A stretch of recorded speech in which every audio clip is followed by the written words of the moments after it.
Who am I speaking to? William Daniel.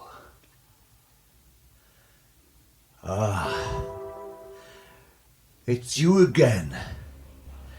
My, doesn't she look pretty? Angel by name, and she looks just like an angel all in white. But you're not an angel. You're flesh and bone. What I like to do with you just now, you look right for the taking. Then he gets up from the chair and walks slowly towards Julie, his hands raised at throat level. Sit back down this minute, Mr. Daniel. Now. He staggers back. No, I'm going to have you! He proceeds forward again. Supreme Being, protect me!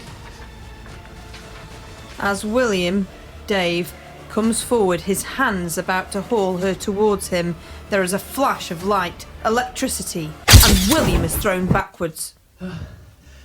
You're not going to play fair. You're here to get rid of me, but I'm not going to go that easy. You think I'm just a worthless drunk, but this is my house and I'm going nowhere. You listen to me. It's you who needs to go. Get out of my house! James! Robert, quickly tie him down! William isn't having that, and the two lads are struggling to hold him, fending off fists and kicks. You stinking whore! You whoremonger's daughter! Get your stinking hands off me! James and Robert succeed, in the end, in taping him to the chair, having to hit him over the head and virtually knocking him out. Sue is looking on in terror, a hand over her mouth, trying not to scream. That is her husband's body being beaten, but it isn't him. You will calm down, Mr. Daniel.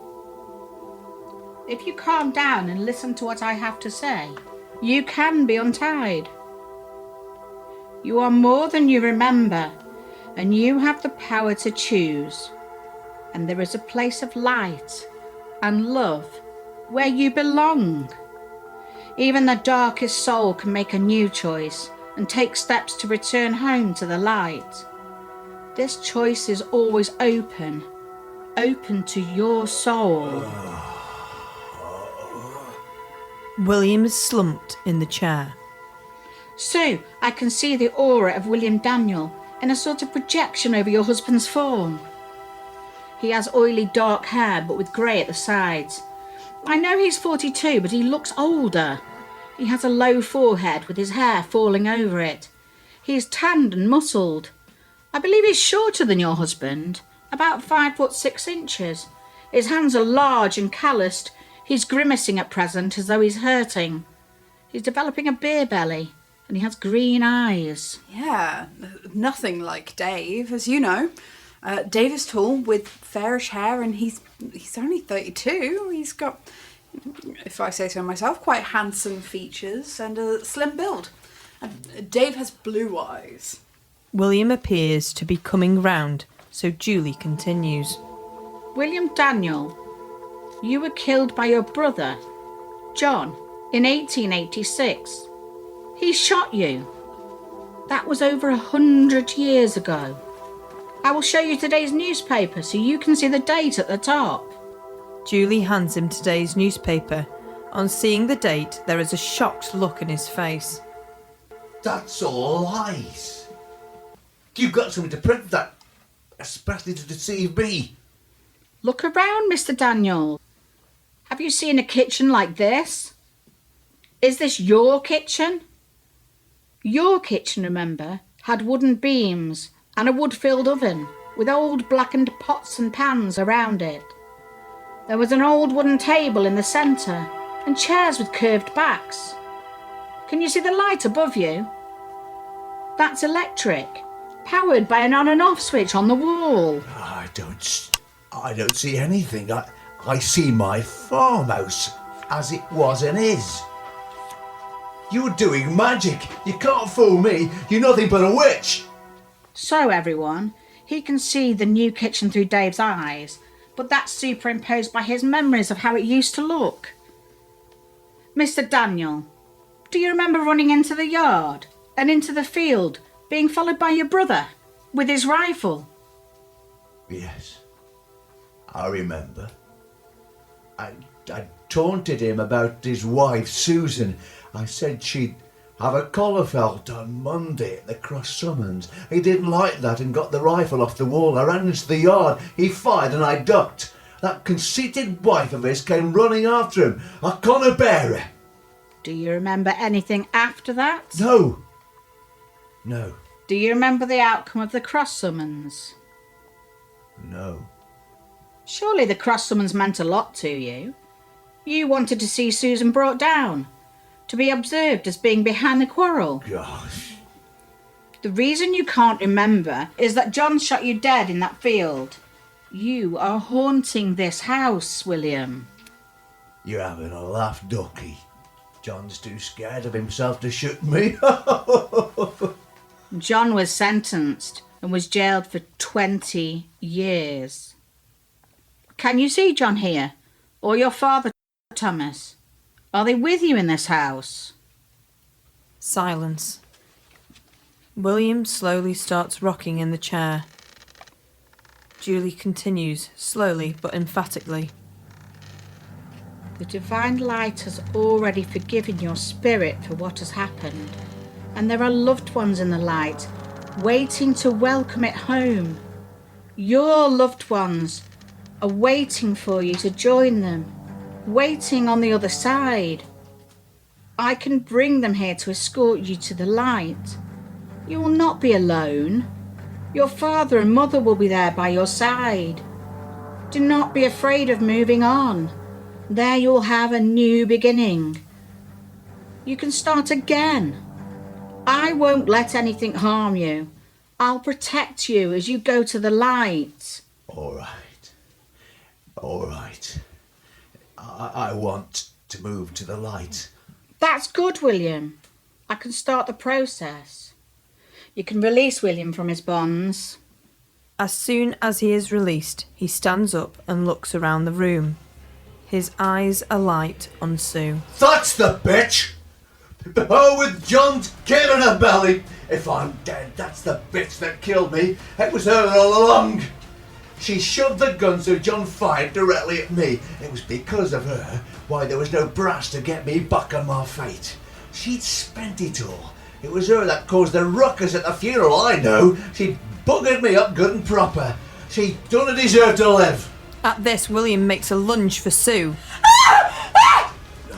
Next second, he has his hands around her throat, squeezing tightly. James and Robert jump to her rescue, trying with all their might to get Sue free. But he is so strong and pushes them both off. James hits him over the head with the nearest heavy object to hand, which happens to be a frying pan. But that just stuns him. Sue is sinking to the floor, not able to breathe. Supreme Being, protect Sue! Julie throws holy water onto William's back and neck. Flashing bands of electricity strike William, and he yelps. He is still clinging on but weakened, and James and Robert manage to force him away and bind him up.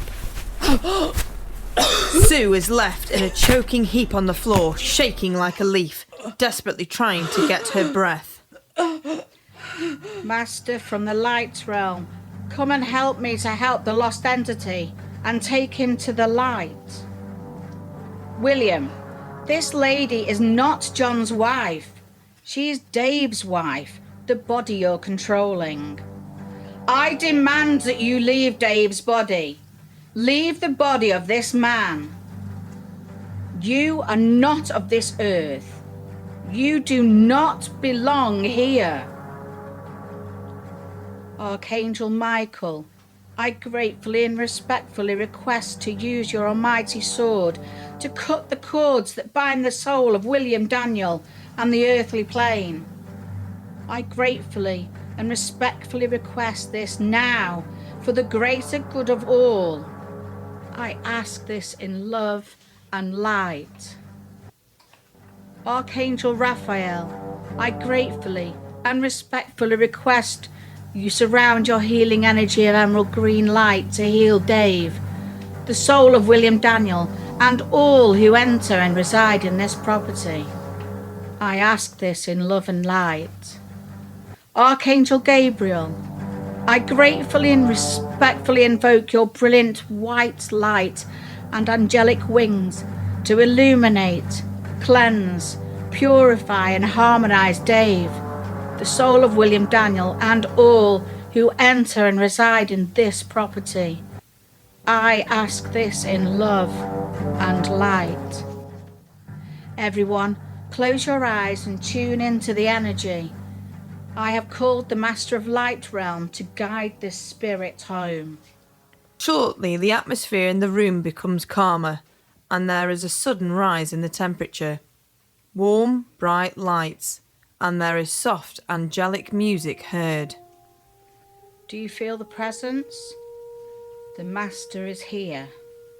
Dave looks peaceful. I am going to wait with you now while your father and mother come for you. Thomas and Sarah Daniel, you will not be alone. Do not be afraid, you are safe. They've been waiting to see you again. You'll feel their spirits once they arrive. It won't be long now. Once your mother and father are here, they will know what to do. You will be accepted in the afterlife.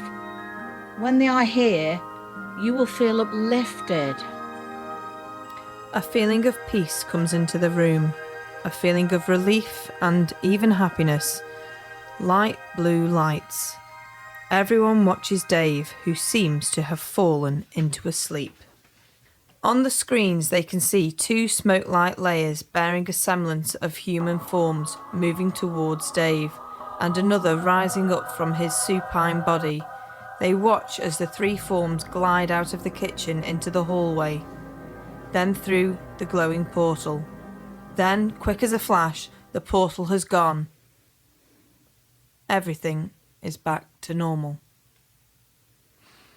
Robert and James rush to untie Dave from his bonds and bring him to a seated position.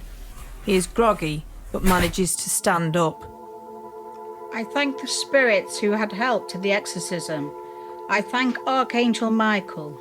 I thank Archangel Raphael. I thank Archangel Gabriel. I thank the Supreme Being. I thank the Master of the Light Realm.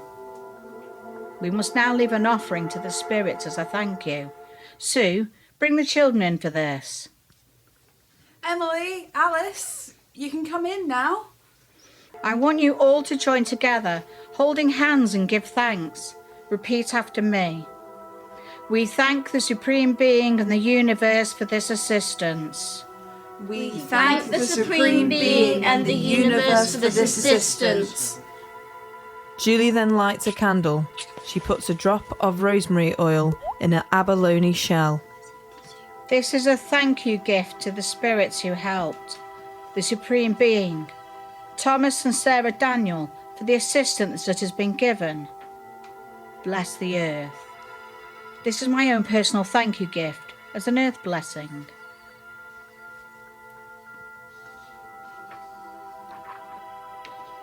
I must now bless the land, although as I've told you, the recording of the event will always be there.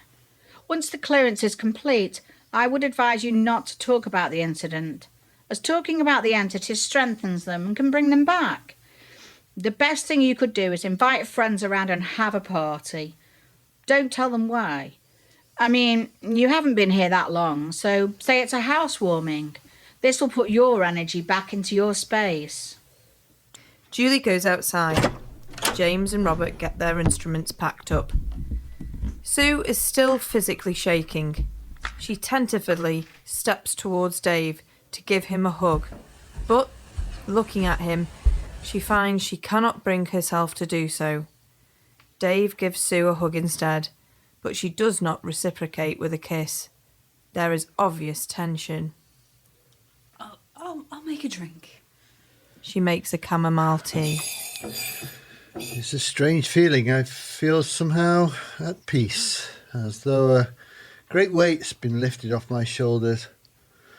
Although my head is pounding. Did I hit my head? Anyway, I feel lighter, calmer and strangely happy. Yeah. Those lines around your eyes, they've disappeared now. And your lovely blue eyes are sparkling again. Not the green eyes of William Daniel. It's good to have you back. I must ask you though, did you have any recollection of how you were behaving? The excessive drinking, for one. I knew, but it was as though I had no control. I had no control of what I was saying or doing. This other being stopped me being me, I suppose. It was as though I was in the background, looking through a glass window and shouting, but no one could hear me.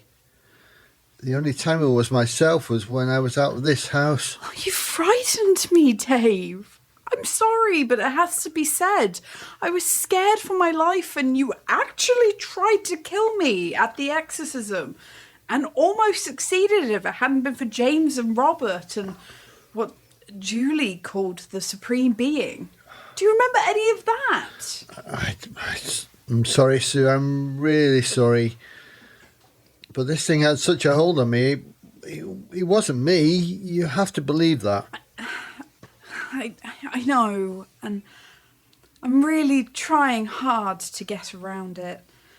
It's going to take me some time to know that my husband's hands were trying to suffocate the life out of me. It's your picture in my mind, not this William Daniel.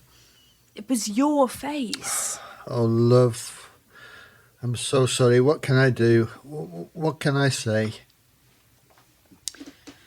Oh, another thing I remember Julie saying was a clearance or exorcism is only 99% successful, which means that there is that 1% chance that all of this will happen again. And all this about not telling anyone about it, I mean, what if the girls need to discuss what has gone on? Yeah, but 1% is such a minute chance, Sue. I really don't know. I'll have to think it all through. I really don't want to be put through that again. I want to leave this house, Dave. Let's just sell up and leave. What? But we put all our savings into this place. I don't care. I've made up my mind. Sell up and move away from the whole area. So you're not going to get anything cheaper than Staffordshire, and what about my business? Sell it too. Let's start again elsewhere. So you're being very negative. It just can't be done. Can you really blame me? Sure, it can be done. People up sticks all the time. I want us to go somewhere completely different, completely away from the memories. Otherwise, I can't really see there being an us anymore. You don't mean that, Sue. I do. Tell you what, let's go to France. There are some cheap places there. Mum's there. We both have a smattering of French. We can take some lessons and the girls will pick it up easily. And they're so young, and our baby. Oh, don't give up on our family, Dave. I don't know. I don't want to lose you, Sue. Okay. If your mind's made up, I'll look into it.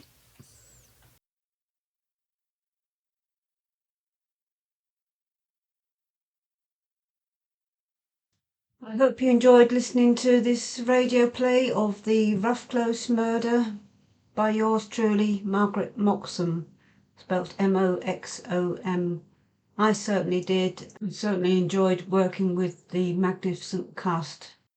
The cast worked on this production with me of their own free will and for no payment, just for the enjoyment of performing the play. We got together on the 23rd of August 2024 as a group to record the play at Sun Street Studios, run by Mark Eden. Sun Street Studios is in Hanley, Stoke-on-Trent. Mark was fabulous, and I really recommend him to anyone who's looking to record a production. So from top to bottom in the cast, it starts off with Hazel Jones as the brilliant narrator. Kat Ingalls, spelt Inglis, plays the parts of both Susan in 1886 and Sue from the modern day era. She was magnificent in the parts, and I can't praise her more highly. It's a good job that she's got youth on her side, because she was hardly ever away from the microphone. Paul Nugent plays John Daniel from 1886 and Dave in the new era. Dean Brindley played the old father Thomas Daniel, using his well-acquired old Potteries dialect. He also played John Duval the postman at the soiree, where he sings Funiculi Funicular and a piece from the Pirates of Penzance. He also was the doctor and the judge. Mervyn Edwards, Stoke-on-Trent's talk and walk historian, played the part of William Daniel, using his acquired old Potteries dialect, and played him extremely well as a drunken, brutal man. Mervyn Edwards also plays the possessed voice of Dave in the modern era, and also the magistrate. Jonathan William Turnock had a few parts. He played Henry Latham, a neighbour, John Bennett, the brother-in-law, the foreman in the court, and the court announcer, as well as Robert, the assistant to the psychic medium. He certainly got everyone's attention with this loud voice shouting out, "All rise in court." Dave Warrilow played the neighbour George Gould, the coroner, and also James, the assistant to the psychic medium. Soraya Bergquist, spelt Bergqvist, played the young Dukes from 1886, and also Alice from the modern day era. Eva Simpkin played Emily, the sister to Alice in the modern day era. Meredith Small played Jean, the friend of Sue in the modern day era. You'd never believe that she's actually an Aussie, as she got the Stoke dialect down to a T. Meredith also played Mrs. Latham, the neighbour, in 1886. Last but not least, we have Sharon Bergquist, magnificently playing the psychic medium Julie Angel. Virginia Johnson sang the ghostly Sonny Boy, eerily coming from the piano in the modern day era. The recording was produced by her husband Ray Johnson, and accompaniment on the piano by Christina Pepper. As previously stated, words weren't actually put to Londonderry until later on, but maybe me, I wanted to add this production as it's a reminder of my mother who used to play Danny Boy on the piano. Habanera from Carmen at the soiree in 1886 was performed by Cantiamo. The group consists of Andrew Marples, musical director, Debbie Alvey, Drew Sinclair and Hannah Salt. If you'd like to see further information about the lead up to the recording, there is a blog on https://free-52325555.webadorsite.com. There you'll be able to see photos of the cast and the full cast listing. The book, The Rough Close Murder, is available on Amazon if you're interested. So this is me, Margaret Moxham, signing off now, and just to say I hope you enjoyed this production. Bye bye.